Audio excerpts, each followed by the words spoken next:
ETF के जरिए अगर आप भी गोल्ड और सिल्वर में निवेश करते हैं तो अक्सर आपने देखा होगा कि सिल्वर या गोल्ड की कीमत अगर एमसीएक्स या कॉमेक्स पर सिर्फ 2 से 3% गिरी है, लेकिन उसी दिन ही यानी सेम डे ही सिल्वर या गोल्ड ईटीएफ में ये कीमतें 10 से 15% तक गिर जाती हैं, खासकर मार्केट में जब बाइंग और सेलिंग मूवमेंट ज्यादा होते हैं। ऐसी कंडीशन में इन्वेस्टर सोचते हैं कि आखिर ईटीएफ इतना ज्यादा क्यों गिर रहे हैं।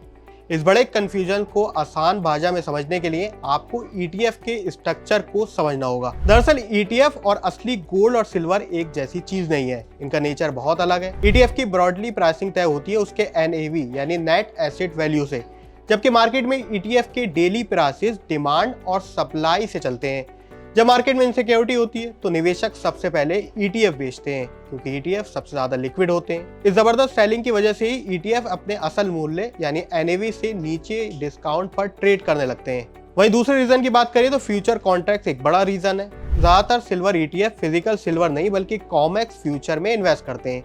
जब फ्यूचर कॉन्ट्रैक्ट्स को बार बार रोल ओवर किया जाता है तो ईटीएफ को रोल ओवर का लॉस उठाना पड़ता है। खासकर सिल्वर में नुकसान ज्यादा होता है। एक और अहम रीजन भी आप देखेंगे कि सिल्वर और गोल्ड का ईटीएफ के बीच रैली यानी रिटर्न का डिफरेंस बेहद ज्यादा रहता है।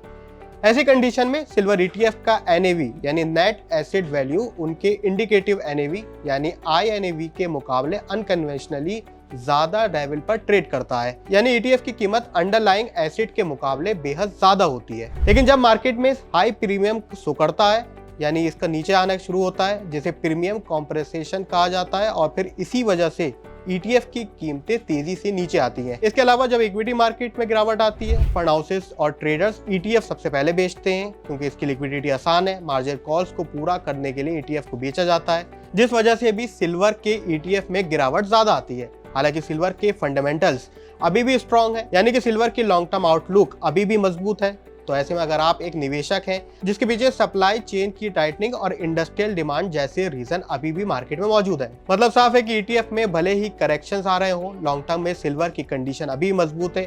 जो फैक्टर्स पहले थे जिसकी वजह से सिल्वर की कीमतें बढ़ रही थी वो आज भी मौजूद है। तो ईटीएफ की सडन फॉल से आपको घबराना नहीं है। आप अपना निवेश बढ़ा सकते हैं, अपना निवेश बरकरार रख सकते हैं। इसके बाद फिर से ईटीएफ में तेजी आ सकती है। तो अगर आप भी अपना निवेश बरकरार रख रहे हैं और सिल्वर या गोल्ड ईटीएफ में इन्वेस्टमेंट बढ़ाने वाले तो हमें कमेंट सेक्शन में जरूर लिखें।